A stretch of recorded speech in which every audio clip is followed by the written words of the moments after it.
Minasan konnichiwa, this is Tina and welcome back to my channel. In this video I'm going to be talking about some new Japanese and Korean skincare products that I've been trying out lately. If that sounds like your thing, then please go ahead and channel登録しちゃってください. So the products that I have today are products that are new to me, not necessarily new product launches, but ones that I've opened in pretty much the month of March and I've been trying out for a little while. I was always thinking about doing something like this maybe once a month, more like a first impressions quick review, since there are products that I just don't feel like has a place in another video, or at least not yet. We do have quite a number of cleansing type products today, and I'm going to start off with the Skinfood Milkshake Point Makeup Remover. So I have started wearing more waterproof mascaras in particular the last 6 months or so, and although some oil and balm cleansers will remove them fine, it does take a while for them to work, and I end up kind of rubbing my eyes for a while. So I have opted to use a eye and lip makeup remover, also known as point makeup remover in a lot of Asian countries. My go-to has been the Bethesda eye and lip makeup remover. That one is brilliant, but I also hadn't really tried anything else, and that is when Skinfood sent this one over, so I was like, yes, why not, I'll give it a try. To use this type of product, you just soak in a fairly generous amount on a cotton pad and then hold it over your eye area for usually 30 to 60 seconds. You do have to be a bit patient when you're not doing anything else and just kind of like holding cotton pads there for a while. It seems like a really long time, but you will usually end up spending about the same amount of time trying to rub that makeup off with an oil cleanser anyway. Holding it there does allow time for the product to actually do its job and break down the makeup, and after a while when you swipe it away, you will notice that pretty much all of the makeup is already on the cotton pad and you really don't have to be rubbing hard at your eyes to remove it. This one does work well. It is very gentle yet effective without irritating eyes, at least not for me. It is also a pretty affordable product and adorable packaging. I don't know, it's just so cute. And I also realized that the tip of it is really quite a small opening, which I do like. Sometimes with the Bethesda one, I found that I would apply too much by accident, but since the tip is so fine, you can control a bit more of a precise application. So for me, it is definitely a hit. It is a affordable yet effective and gentle product. I would probably still prefer the Bethesda one just a little bit because I do find it removes really stubborn waterproof makeup like the Hero Make mascara. You guys have always messaged me being like, how do I remove this thing? It's so strong. But I find the Bethesda does remove that a little bit quicker than the Skinfood Milkshake one. Next, I do have the Sioris Cleanse Me Softly Milk Cleanser. This one was kind of interesting. So I loved using the Cow brand No Additive Milk Cleanser on days with light makeup, but I wanted something with a bit more of an elegant texture. And when I first found this, I was like, oh, this is it. It's got such a nice creamy kind of emulsion-like texture, and initially I really liked it. But after using it for a while, I realized that it just doesn't really spread on the skin that well. It's almost too thick or like doesn't have enough slip. And obviously it is a like makeup removing cleanser, so you do want to use it on dry skin. But when I use it on dry skin, I feel like my skin just like absorbs it, and I end up having to use a lot more product than I feel like I'm supposed to. Like I have to use at least 3 pumps, sometimes I'll use 4, and by the time I finish massaging it on my skin, like it's gone. Like it's kind of weird. Beyond that, it is actually a nice cleanser. Like once I add some water, it gets a bit creamy again. It does remove light makeup fine, although I would definitely recommend using a point makeup remover for eyes and lips. It does not work well on the eyes or lips, and it just doesn't really feel comfortable either, which is another point I liked of the Cow brand one, because that one actually removed light eye makeup fine as well. It definitely is gentle though and doesn't leave your skin feeling dry or tight due to that milky creamy texture using plant-based surfactants. It is also free from added fragrance and essential oils, so maybe a good one if you do have sensitive skin. Overall, it's not bad, but it's not great. It's very mediocre, so it probably is a miss, unfortunately. Although I probably will continue to use it. Actually, I might pass it on to my mum because she does have dry, sensitive skin. Next, I have the Needly Mild Cleansing Gel. First of all, I love this packaging. It is so cute. It is this little cube, very simplistic, but very gorgeous. I will say the only con is that it takes up a lot of shelf space. I would actually compare this one to being fairly similar to the Revectin one. It is a simple gel cleanser that doesn't have like crazy standout ingredients, but does the job. The only notable ingredient is that it does include a small amount of salicylic acid, which obviously is going to help with controlling sebum and preventing breakouts and stuff, but it is definitely gentle enough to use every day. It doesn't produce quite a light or fluffy foam like the Revectin, but it does foam up a little bit and it does rinse off easily as well. It actually has added fragrance, which is very interesting. When I first used it, I was like, I actually thought it was like, you know, products when they have no added fragrance and it's like the fragrance of the ingredients and it's kind of weird. That's what it smells like. So I thought it was actually fragrance free, but it seems like it is added fragrance, and to me, it smells very clean and hygienic, like a hospital would. It's not that bothersome for me. At first I was kind of like confused, like I don't know why you would add this fragrance, but I do feel like it's something that might bother some people. If I consider the Revectin to be like a 10 out of 10 gel cleanser, this one is probably like a 7 out of 10, so generally a hit. Although it does seem to be harder to kind of find this one online, and it is significantly more expensive. Although it does have a bigger volume. It's actually 235 mils, which is very generous for a cleanser, versus the Revectin one being 175 mils. Next is the Klairs Rich Moist Foaming Cleanser. I told you there was a lot of cleansers.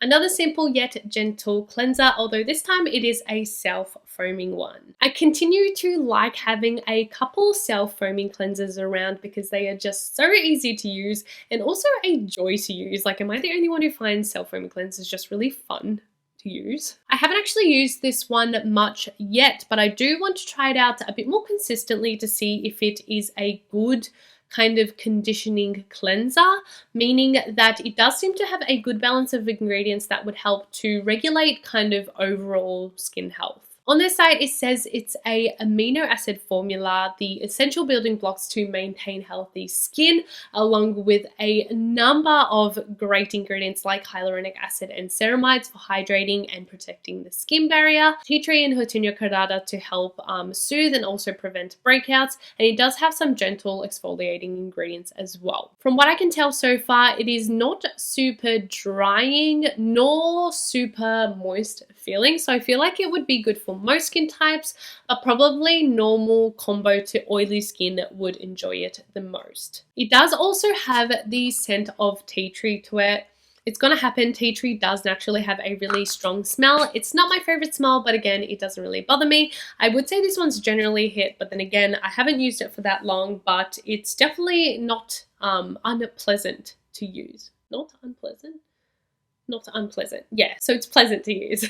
We have a toner, the Celimax Noni toner. This toner confuses me because I honestly do not know if I like it or not. It is a hydrating toner product that has this beautiful green color, which comes from the Noni fruit, which is actually making up 80% of this product. The Noni fruit is said to be packed with nutrients. Apparently it has over 300 types of vitamins and minerals. From what I've read, it seems to be like a superfood green juice, but for your skin. It is said to hydrate your skin and kind of increase the moisture level, which in turn is going to help your skin texture, which is definitely true. If your skin is more well hydrated, it is going to plump out your skin and make your skin seem smoother and more soft. I just personally do not feel the effects of it on my skin. I can layer this one 3 to 4 times and it literally just like instantly absorb and like my skin just drinks it up.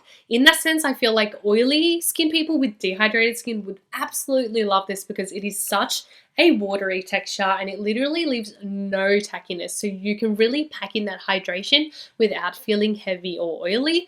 But even after those multiple layers, for me, it just doesn't really feel that well replenished. Like there's other toners where when I layer it, I can really feel that hydration kind of bursting and like from the inside out, like I can just feel I'm hydrated, but I feel like this one just doesn't do that for me. And after a few layers, I feel like it even brings up a little bit of redness in my skin. I don't know, it's probably just me. I tried using it as a DIY sheet mask by soaking some cotton strips, and I felt like it worked way better for me that way. My skin seemed better hydrated and no redness. But even after using a third of the bottle, I don't know, I'm just not sold. There's definitely other hydrating toners that I would reach for before this one, so unfortunately it is a miss for me. Although I was reading some reviews online and it seemed like a lot of people loved this one, so if you have tried it before, please let me know and your thoughts in a comment below.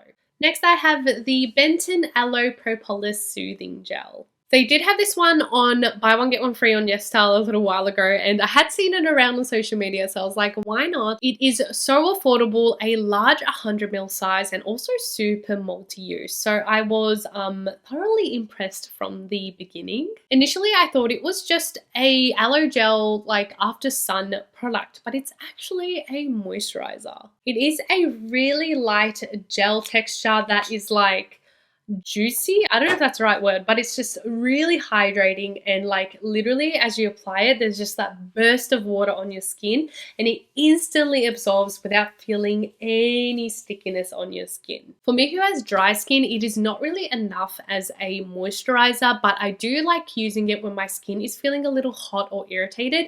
I kind of slather this on and leave it there for a few minutes and then layer a more richer cream on top. It does have aloe vera obviously, which is really going to help soothe and calm that skin down, and Propolis, which has so many skin benefits, especially for acne prone skin. It is anti-inflammatory and also does help with wound healing, so it's going to help prevent but also heal and treat those post-acne issues like pigmentation as well as scarring. I've also liked using this one on my body, especially on warmer days. It doesn't leave your skin feeling sticky at all, so you can whack it on right before bed and you don't have to worry about like your sheets sticking to you. It is for sure a hit.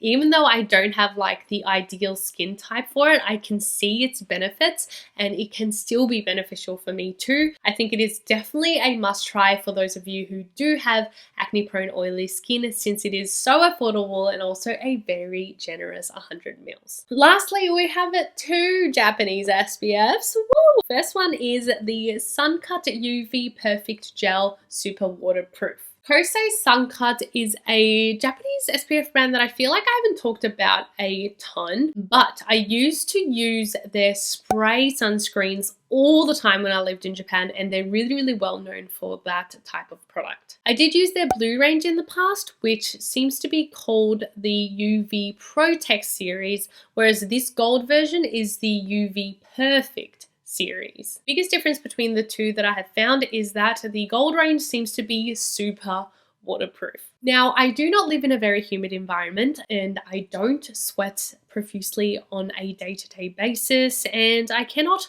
remember the last time I went to the beach. But if you are after a Japanese SPF that is super waterproof, the Suncut claims that theirs is, and the gel texture of this one is absolutely divine. Compared to other Japanese SPFs that I have tried, I would say the texture of this one is closest to the Nivea Sun Super Water Gel, but with a little bit more thickness to it. Like, it doesn't run quite as much. It is semi-transparent and literally leaves no white cast. Like, I've barely even blended that in yet, and it is just crystal clear. Like, it does not leave white cast on your skin. It does dry down to a very natural finish, not too matte, not too glowy. In Japan, it generally sells for 800 Japanese yen.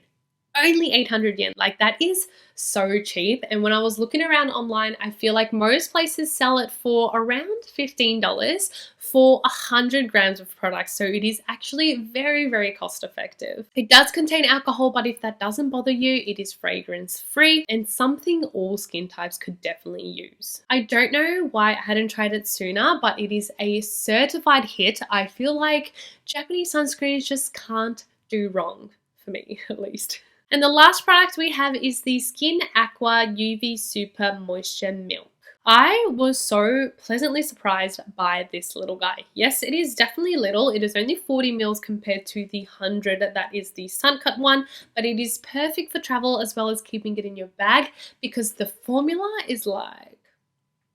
Why I say I was impressed by this one is because in the past I never really liked milk type sunscreens except for the Anessa one, but that one is pretty pricey, whereas this one sells for about $12 to $13 on sites like YesStyle and Stylewana, so I feel like it's definitely a more approachable price to try it out. It is one of those shaky type of SPFs. With the fluid type of SPF, the oil and water content can often split in the container, and that is why we want to shake it before application. The texture is a loose fluid milk type texture that is going to kind of run down your hand a little bit, but it does glide on the skin so effortlessly and dries down to a kind of semi-matte finish within about a minute. It is non-drying but feels really silky smooth on the skin, which also works great as a makeup base since it does kind of have that pore texture smoothing effect. It is also another super waterproof one. When I went to wash it off my hand with water, there was definitely a bit of resistance, so I think it would last really well. It has been a sunscreen that has made me want to re-evaluate my thoughts on milk type SPFs